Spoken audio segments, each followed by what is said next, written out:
countries around. And here it is actually what I have done. I have taken the map of our Rotary clubs, which was recent, done in autumn. We have 62 Rotary clubs in Ukraine, 1,100 Rotarians at the moment. And you can see by Rotary wheels in the territory of Ukraine, of the country, you can see the wheels in the regions where clubs are present. And number is number of clubs. Like in Kiev, there are 11, in Lviv, there are 9, in Kharkiv, there are 8. So, and I have made some hand drawing here with the red. It is the directions where Russians are attacking different cities. And this is started from the first day and continues now. Fortunately, our army was able to stop them, and they are not progressing much, but they are bombing all over the country, many locations, and some of the cities like Kherson. We have a Rotary club in Kherson, in the south of Ukraine, is now occupied.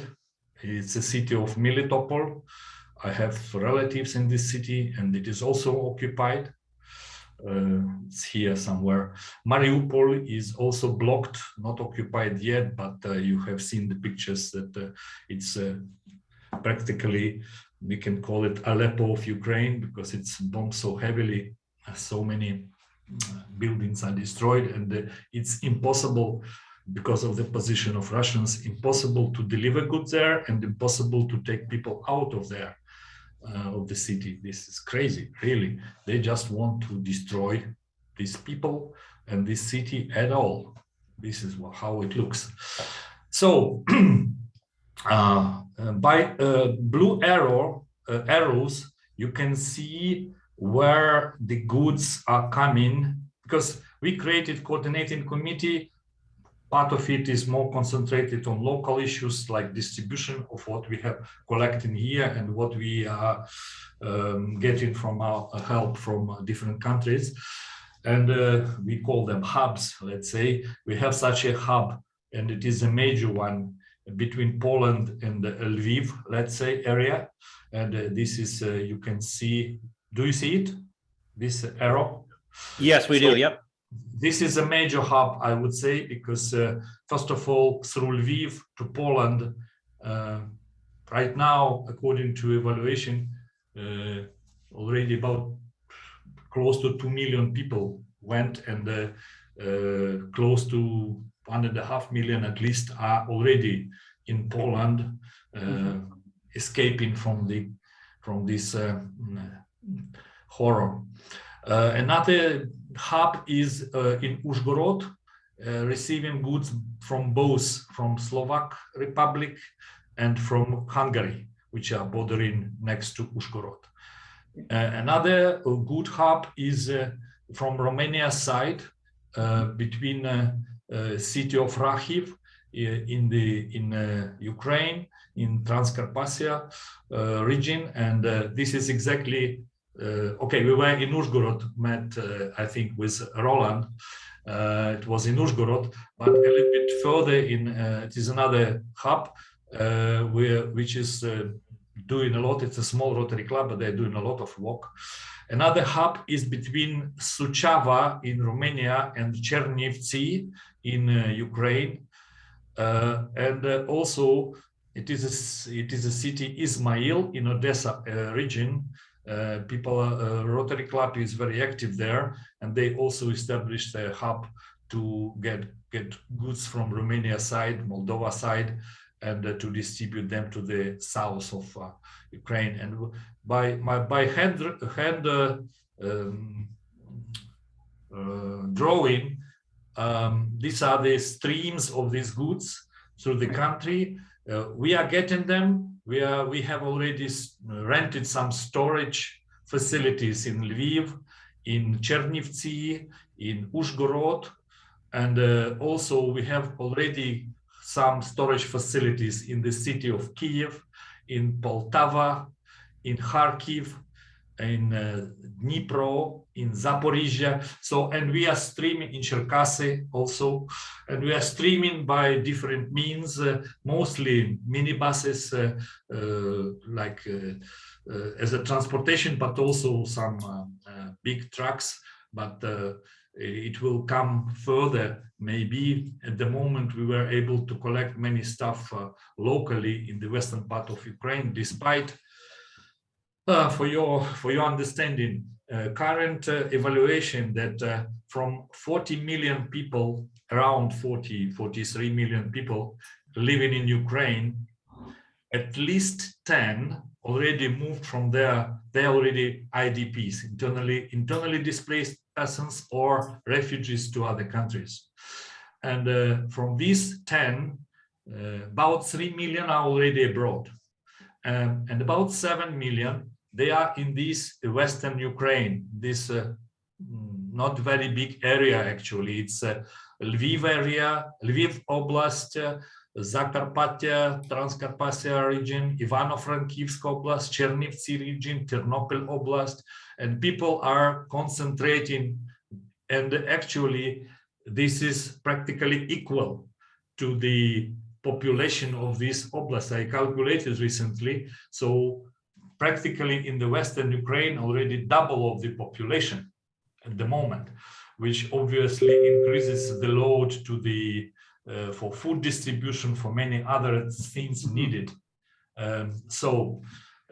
These are tremendous tasks for the local authorities and for the government also.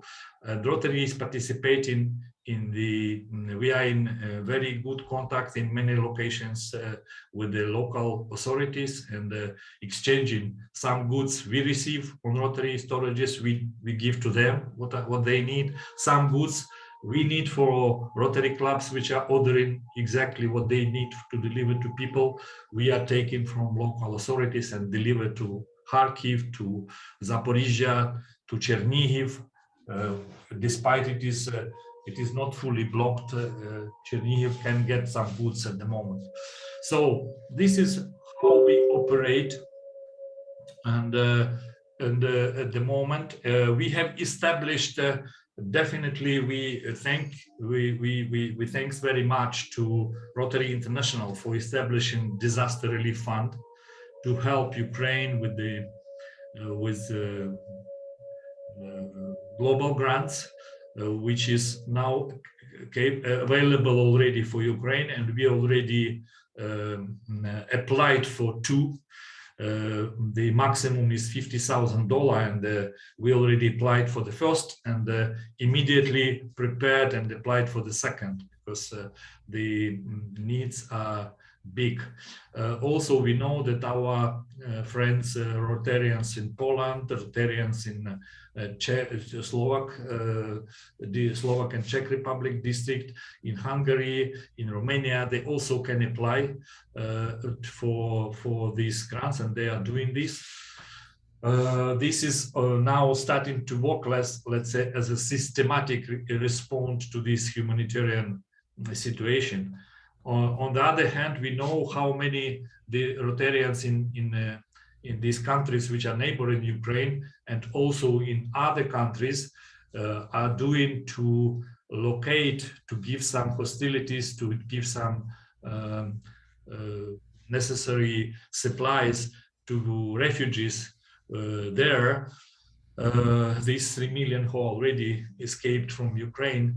And it's another group of Rotarians in Ukraine who are helping to coordinate these activities from our side as much as we can. But we know that a lot of efforts are already in these neighboring countries.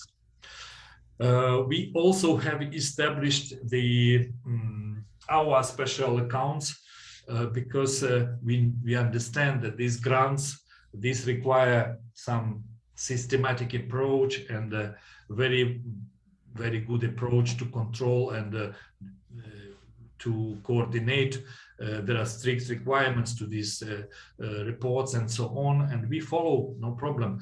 But at the same time, knowing that it will take some time, and we were absolutely correct, it took about 2 weeks to organize this system, to collect the money, and to start operating this global grant system. We opened these accounts, distributed it to our partners in different districts, in Rotary clubs, and we already collected to our accounts in Ukraine up to my memory, about $25,000, which were spent mainly for transportation, because it is a big task to transport what is arriving. We need to pay for some storage sometimes we get it free, but in many cases we have to compensate, and in many cases we have to, at least for the fuel, we need to get money. And so we use this money which we received for two major things. We have purchased in the country in wholesale, let's say, quantities, medicines which are still available, and we are in cooperation to deliver it where it is first needed. We have doctors as in many other Rotary clubs, and in Ukraine there are many doctors, members of Rotary, and they have created a very strict list what is needed first, what is required, and we distributed it to partner local companies and to our friends in Poland, in Romania, in Slovakia, and so on. And we start to receive these medicines, and so we coordinate these activities. We meet every day 2 times, this coordinating committee. Every club has one representative to this committee, and any club can apply their needs or report what was done. It's not a long talk, so we meet for about half an hour in the morning and in the evening to coordinate these activities. I can tell you a lot of information, and actually I have prepared a presentation about, maybe now it is not to occupy a lot of time with the slides, with showing the reasons. And I just want to mention that basically, as a person, at the moment, I concentrate my efforts, and I try to work as much as I can, not sleeping much these days. First of all, as a citizen, I support my army. I have a son serving there. I know that this is not a Rotary issue, but as a citizen, I am doing what I can to help to equip my army with needed things. And it also occupies some of my time. As a Rotarian, I serve as much as I can to coordinate these activities and to involve my contacts, like now, to explain the situation and to coordinate possible help from different countries, what we can involve to do. And as a professional, let's say the third aspect, we have started with my colleague. He's also Rotarian, and there are some other Rotarians also in this project, let's say. We were doing this project, many of you probably know such an American guru of efficiency, guru of personal efficiency, and you know, Stephen Covey, the also of absolutely. I got one of his little planners right here, Sergi.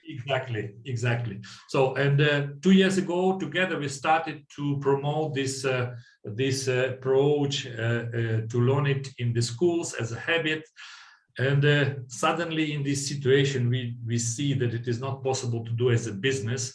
We came back to Franklin Covey company, and they supported our service project to propose it free of charge as a psychological support to people, and especially to children who suffered in this situation mostly. And we are now organizing this as a separate project to do it on the basis of our partners in Romania, in other countries, to do it for schools with whom we were working, but first of all, focus on schools which are now involving internally displaced persons and specifically in other countries who moved already to different countries, and many of them, they cannot speak English or other languages. And we can propose to them these courses as an addition to what they would like to learn in Ukrainian. We have already developed all the necessary thing, and we are looking for sponsors of this project too. So these are three my aspects, what I'm doing, and I'm ready to answer any question if time will allow to whatever is interesting to you. I can send through Roland and to other contacts all necessary information about our accounts, about hubs and their addresses and so on. Just we can equip you with all necessary information which may help you to provide help. Thank you, Sergi. Yeah, we would. We have time for some questions. We will definitely want to wrap by 1:15, but depending on your availability, obviously, Sergi. But I think there's lots of questions, and I'll just take an attempt to moderate a little bit. But I'll ask one and then kind of open up the floor. So in the map that you were showing, where roughly or approximately are you? Yes, just let me show. In that Lutsk area or something, or it's you see city Ivano-Frankivsk. Yep, it's in the western Ukraine. It's between Lviv and Chernovtsi in the middle, in the western part. It's about let's say 150 to 200 kilometers to the border, let's say. Got it. Okay, thank you. Martin? Dale. Yes, would you? Yeah, I'm a visitor. I'm a past president of a club in West Michigan in Grand Haven. Sergey, my heart breaks. This is just overwhelming, but at the same time, my hope is bolstered by the courage of your country. I have perhaps an odd question. Knowing that you are in a district that shares a border with Belarus, are you having any contact with Rotarians there? And a second part of that question, do you have any contact with Rotarians in Russia? Good question. Thank you very much. We definitely are in contact with our friends from Belarus. Just few of them are staying in Minsk because practically during the last 5 years, only 4 Rotary clubs were in Belarus, and all of them, they are aware and are still considered in Minsk, in the capital of Belarus. Most of Rotarians, after the 2020, when the turmoil started internally in Belarus, already moved to different countries, and they are located in all Europe, let's say, different locations. As an example, I can say that a governor assistant for Belarus this year, she moved to Warsaw, and she is now involved in coordinating all the humanitarian aid which is going through Poland. She's part of the team there. She speaks English, she speaks Ukrainian, she speaks Polish, and she can really help. Christina is one of our team members, and most of the Rotarians in other countries are somehow involved, and we are in contact with them. With those who are in Minsk, in Belarus, we are in contact. It's not easy for them to react. Some of them, they just cannot move out for different reasons. I'm trying to just write my email for those who would like to ask anything afterwards. Oh yeah, we'll get that from you, Sergey. Actually, as you probably noticed, your email there. Thank you. Okay, very good. Thank you. Is that the correct spelling? It is. So yeah, your email has been coming up on the screen during your presentation, but rest assured that I don't think any of us could read it. So okay, it's just spelling is different because in my passport I have the latest one which I have written as a name, and my Yahoo is staying from the, spelling can be different because of the Cyrillic and Latin spelled differently. This was in my passport 10 years ago. So that's why it's a little bit different in spelling. Yeah, that's amazing perspective. It was a question about Russians. From the very first day, we discussed, and our district governor have prepared a letter to Rotarians in Russia, and we distributed it within first week through official channels and through personal channels to whom we know. Unfortunately, it was no reaction in sense of position which they take in this current situation, and signals which were taken from some of them, to whom I was also trying to communicate via messenger to one of Rotarian with whom we had some relations before, and he reacted that, we cannot talk about these things. We cannot, in this situation, Rotary is out of politics, and we cannot touch these issues. That's why after having no practically clear position, we decided to vote internally, and we made a vote among Rotary clubs, and it was a vote to write a letter to board of directors of RI to stop membership in Rotary International of all Russian Rotarians and Rotary clubs. Sorry, but this is our position, that as soon as they are not explaining, even in the personal relations, and they consider that this is normal, we cannot take it. And we consider that Russia now is absolutely not a democratic state anymore. For long, maybe years ago, but today for sure not a democratic state, and Rotary cannot be developed in a non-democratic state. This is our position. We delivered it. We have some talking points from Rotary International that at the moment this decision cannot be taken. Okay, but our position was clearly delivered. I think it's a complex time. We have Director-elect Kessler on the line, and he mentioned some of that.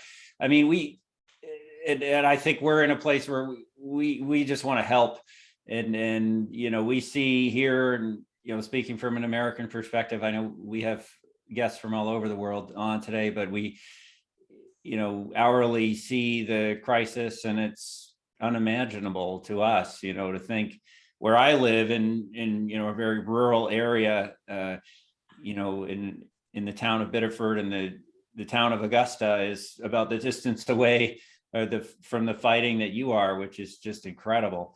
It's almost inconceivable for us to be thinking about. I want to get some other perspectives from out there, maybe some of our international guests from the UK or Canada, or just any questions that for Sergei.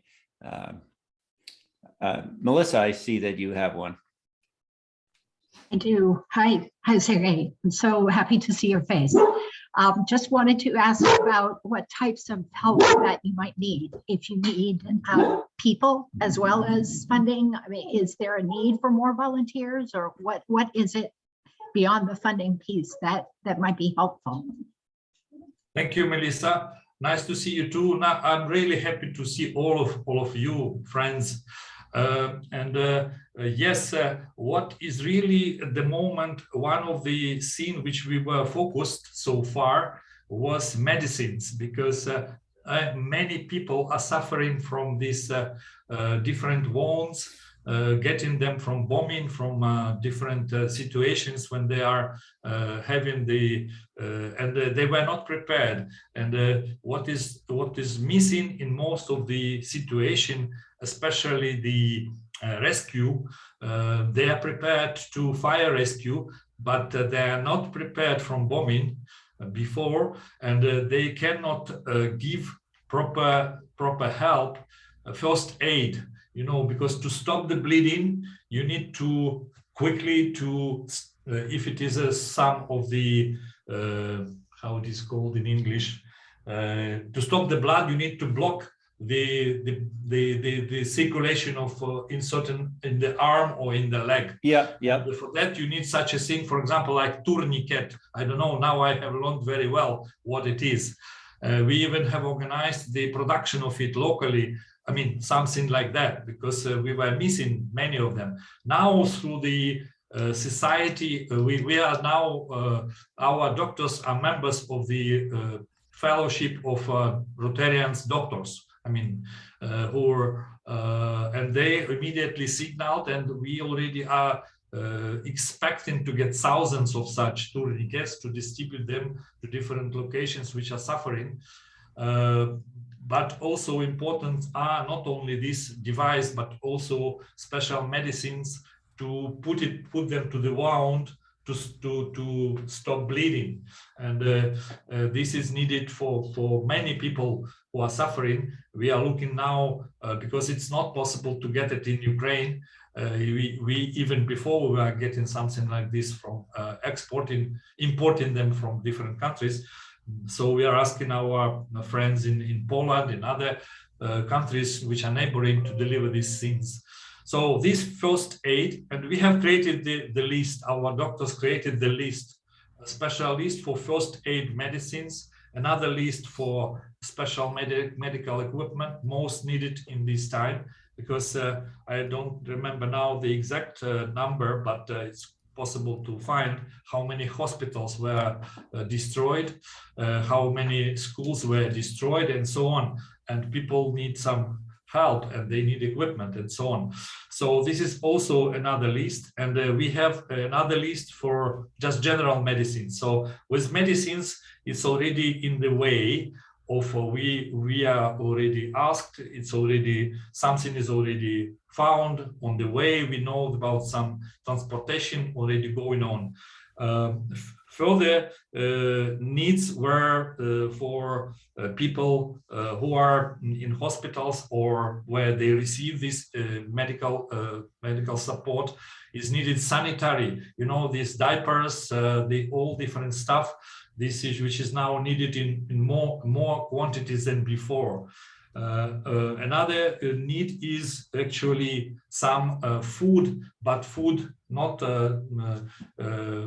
basically what we need are how they call conserves, when you can cans with different food which we can deliver and people can open and eat something. This is important also. So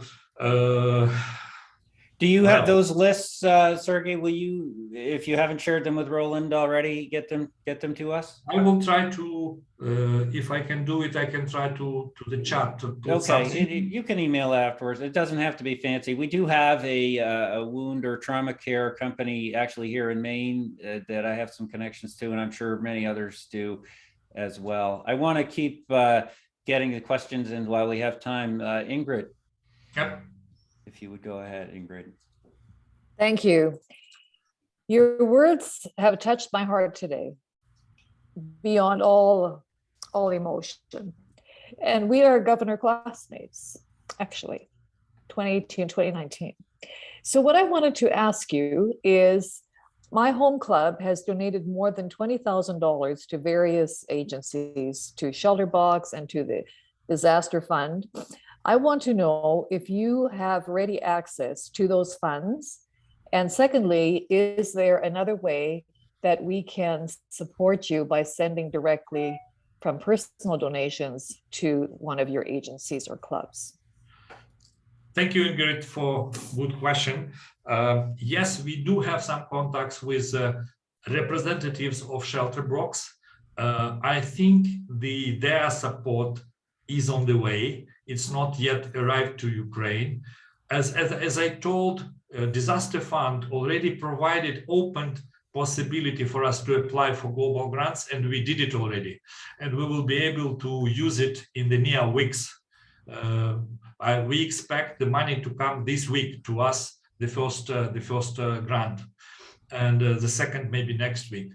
But at the same time, we understand that this amount will be quickly used, and we need more support. So if it is material support, I mean, something purchased in your country, like equipment, like some specific stuff needed, we have created already a good international hub in Romania, which is prepared to take air containers. And we have agreement with one Rotarian who is working in Star Alliance company Lufthansa.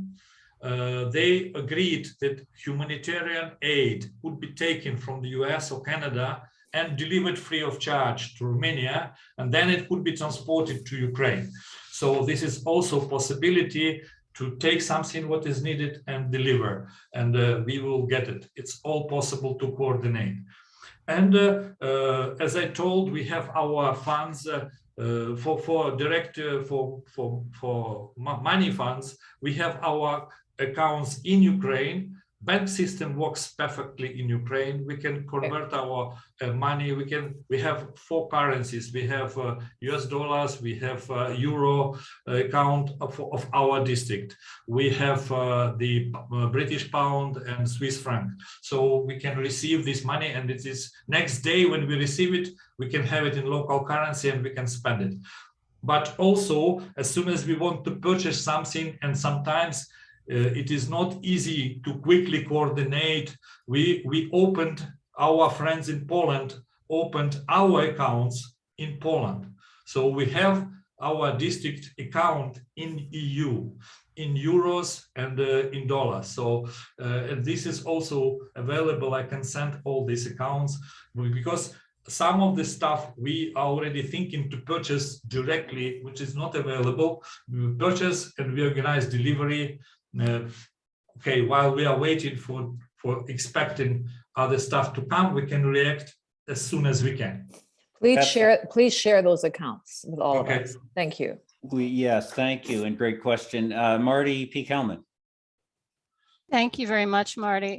Governor Sergi, your words have touched all of us, and I must say that every one of your countrymen and women are teaching us lessons in loyalty and honesty and bravery and patriotism. And frankly, as an American, it's a lesson that my country and the rest of the world needs to learn.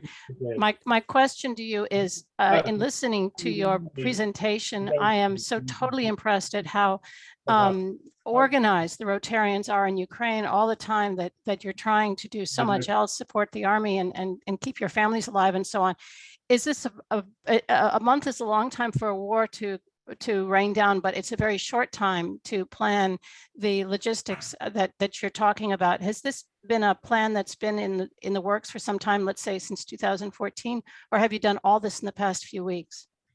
Good question. Thank you, Marty. Yes, some of us were volunteers during all these 8 years. I mean, especially 2014. And some of the things were already organized, definitely not in the extent like now, when it is a tremendous need of a lot of different things. But we are doing what we can, starting to do what we can do immediately. And day by day, we involve more and more professionals in logistics, in storaging, in medical. When we need something specific, we always can involve not only Rotarians but also professionals.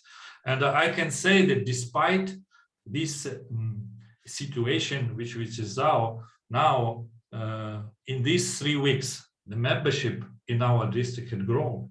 These people are looking what we are doing, and volunteers who are helping us, they are joining Rotary. That's amazing, and it's great to hear. I want to get to a question from Jackie, but first, Roland, we do have another special guest to welcome, if you would. Yes, I hope so. Yes, Tatiana, I see that you've joined us. Welcome. And I know that you understand English, but you don't speak it well. So if there's something you'd like to share with the like group, me. Sergey, I think can translate for you if need be. But welcome. Yes. I'm glad you were able to join us. Yes. Привіт, Тетяна. Сергій, дорогий, вельми шановний, сьогодні ви будете мені, помічником. Привіт, мій дорогий.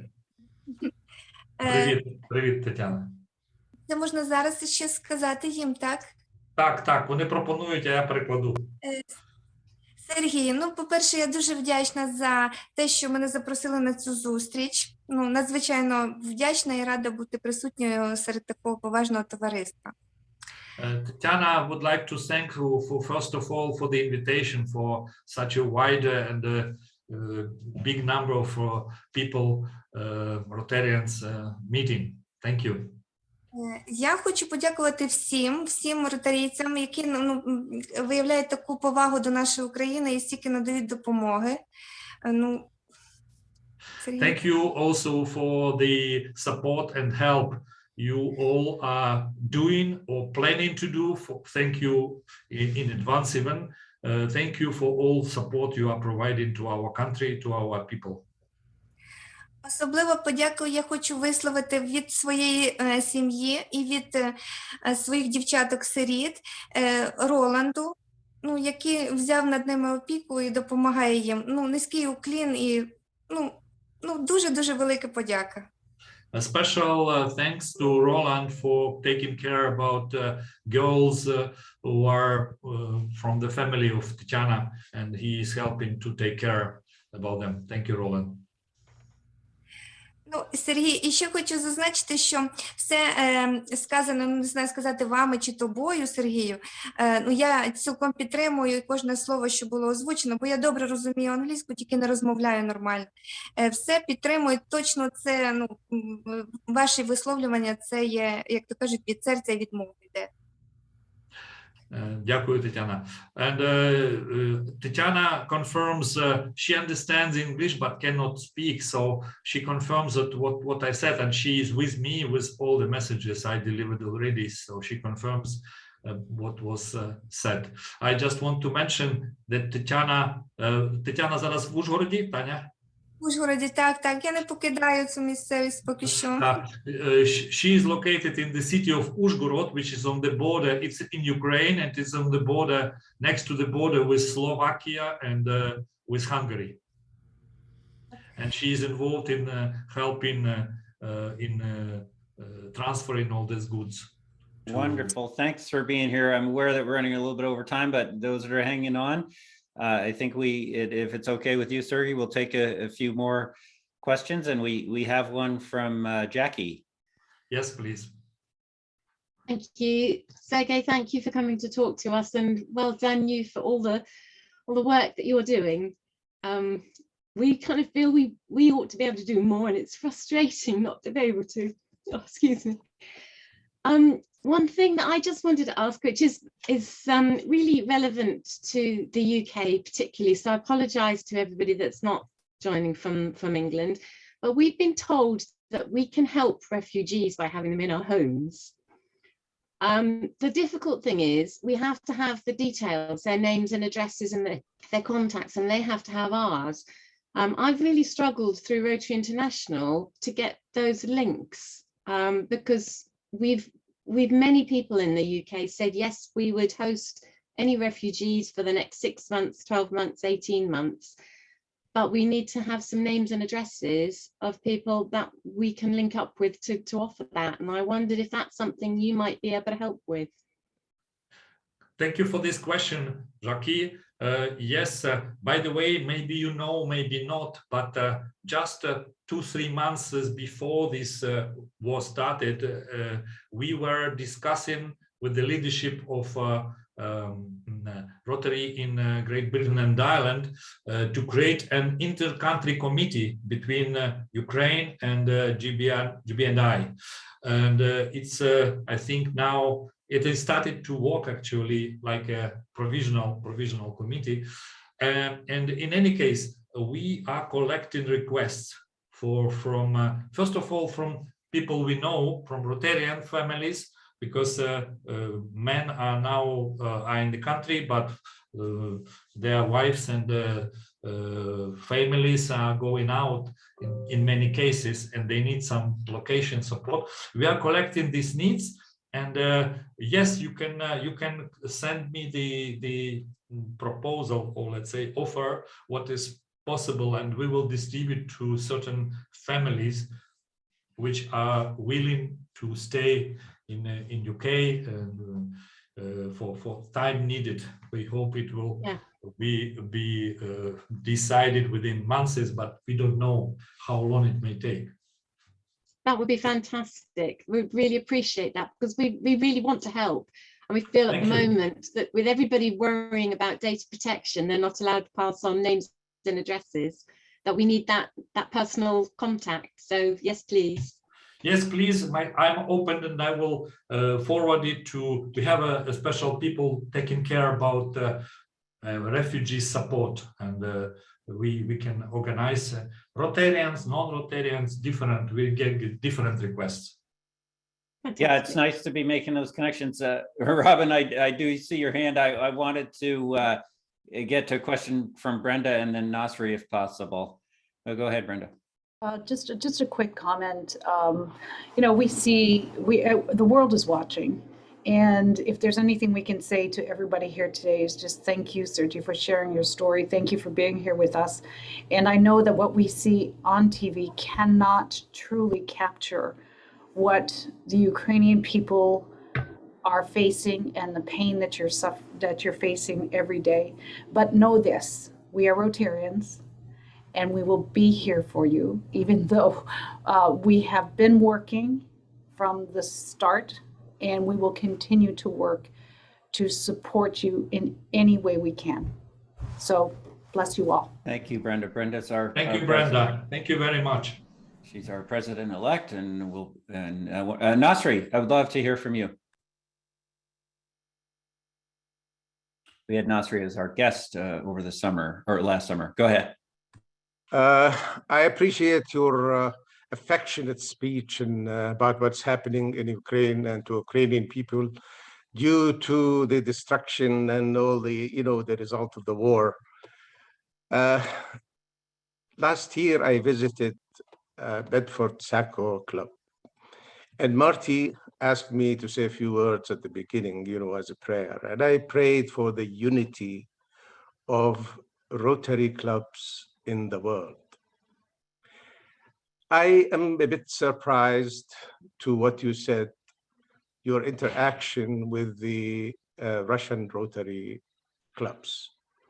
Now, I do respect people who stand for their beliefs, and they do not change their beliefs in the disaster time or in the difficult times. Now, the Rotarians in Russia, we know you are a Rotarian, that Rotarians do not interfere with politics. If we interfere with politics, things would really become bad for us. So I would expect Rotary clubs in Russia to help Ukrainians and to help Rotarians in Ukraine, but not to go against the government. That is something we should be careful not to blame them for what they said. I hope that Rotarians in Ukraine keep good relationships with Rotarians in Russia. Thank you.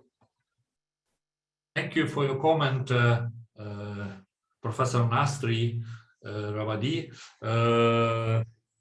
Yes, I understand this position. It's really not easy, even for me, to stick in this current situation. I'm honest, I'm not easy to stick. And I understand that in many situations of Rotarians in Russia, it is difficult for them, first of all, publicly to announce something, this is clear, but we have contacts, we have emails, and they can write it to us personally, at least something. Their position, their support. I actually, from non-Rotarians, I got some support the first day. I got some messages of support that they are against war and they cannot do a lot, but they just support it. but not from Rotarian. I don't know the reason why they are not reacting like a human being, but I can maybe understand that they are afraid of something, but it's an incredibly difficult and divisive time. I want to get to two more questions if I can, one from Jim and then one from Robin. Do you want to go ahead, Jim? Sure will. Thank you, Sergey, for being here with us. And I'll echo what everybody else has said about how sad this makes us. My club in New Hampshire, 2 weeks ago, we were privileged to have a young lady, a 16-year-old who's from Ukraine, living in New Hampshire right now as an exchange student. And her patriotism and her commitment to her country and to her family, being separated from her family, really and truly broke our hearts, and we were inspired by her.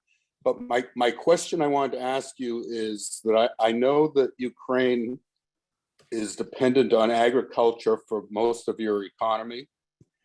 And I'm concerned with the advent of spring, whether your farms will be able to plant sunflower and wheat. And if they can't, what will that do to your economy, to your food supply, as well as to the European food supply? Thank you for this good question, Jim. And we are concerned here too. And I have two messages. One of the messages is that yes, definitely that because of the situation, the government will keep the reserved food as much as possible in the country, and it will be not easy to export anything from Ukraine in the current situation, and this will definitely affect some countries. I know that Egypt is taking a lot of wheat. I know that I don't know about sunflower or sunflower oil, but many countries will be suffering because of this situation. And about the harvest, where I'm located, it's not the best place for agriculture. It's actually next to the mountains, and it's not perfect for.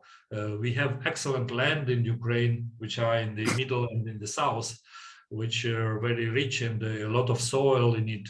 But now it is in the situation where it is under the risk. Some of the fields, we have the reports that about 1/5 of the territory is mines. That means it will be not harvested, not planted in this spring because of mines. 1/5 of the territory. And now where I'm located, local administration invite farmers to come and work with farming here. I don't know how it will be practical, but I already passed this information to some of the farmers who already, and whom I know, to invite them to do something in this area, because there are some free land. It is some free land which could be used.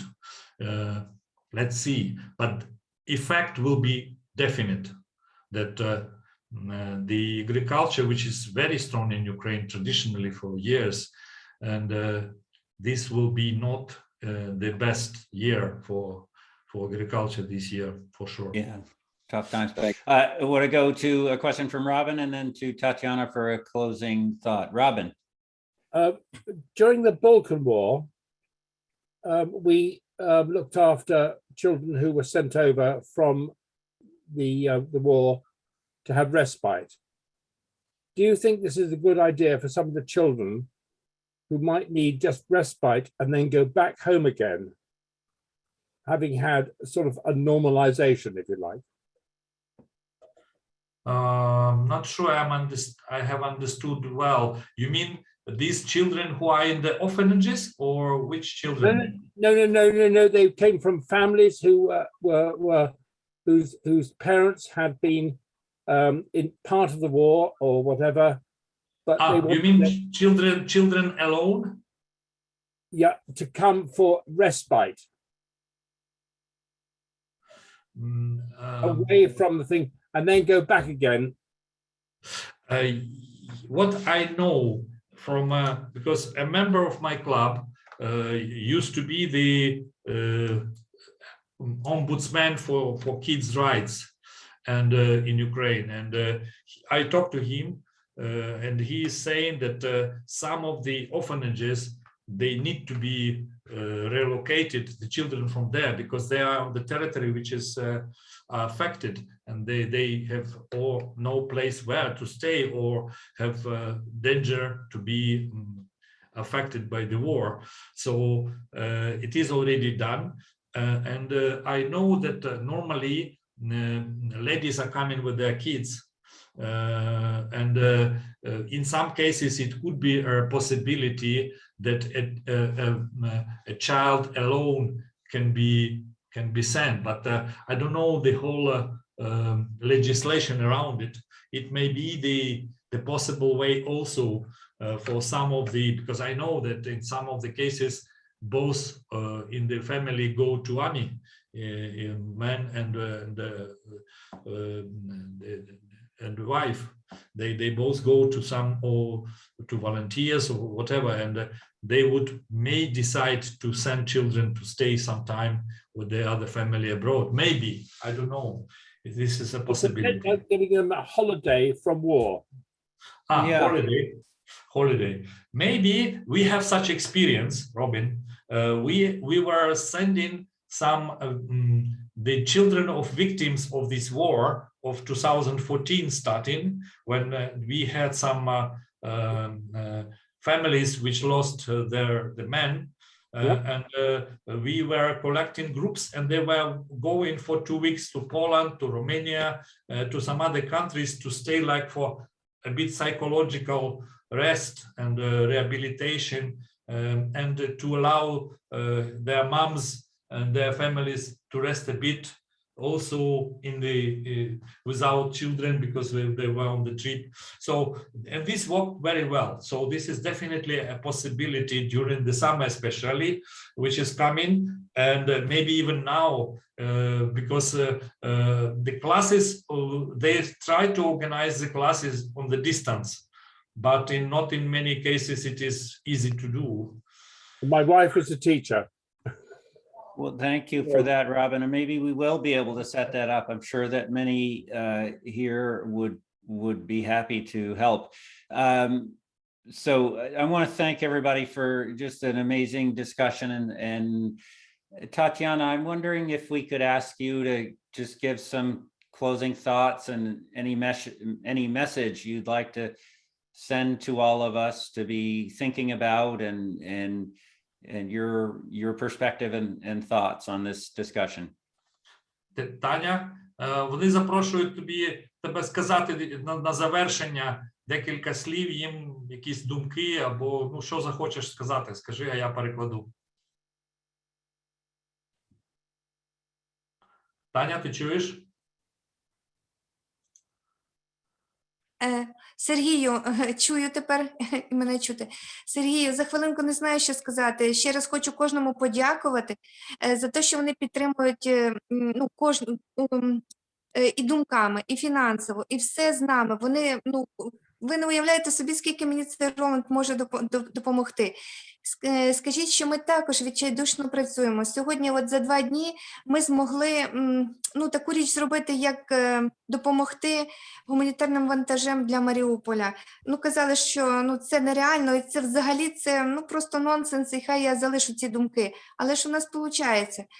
А це дуже важливо, це надзвичайно важливо, тому що саме там, розумієте, де практично життя припинилося. Я сьогодні там побачила, це просто жахіття. Тобто завдяки кожному з нас і кожному з них, частинка до частинки, рука об руку, і так воно щось відбудеться добре. І так ми зможемо допомогти. Дякую. Again, Tatiana would like to thank all of you for for your thoughts of support, for your praise, and for your what you do to support. in whatever form you are providing this support. As an example of what they did in Uzhgorod in the recent 2 days, they were capable to organize the humanitarian aid supply to the city of Mariupol, where it was blocked, but they found the way how to get it to the people which are suffering probably most at the moment. And they are happy that they were able to help at least somebody there to survive in this terrible, terrible situation. And the another thoughts of Tatiana, that if we unite our efforts, if we give a hand to another hand, this may really save life and save life in the whole earth, actually. Could not have ended, wrapped up with a better message. That's incredibly well said, and we're thankful for the opportunity to hear from you, Sergei and Tatiana, and so many others.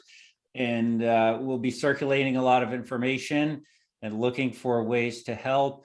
Our Vice President, Melissa Silly of the Bedford Soccer Club, will be hosting another discussion tomorrow. You'll get an email about that. Check also the chat.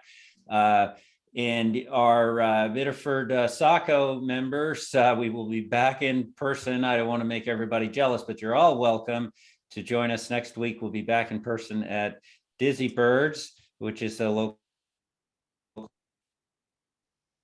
Biddeford. So with that, I thank you. And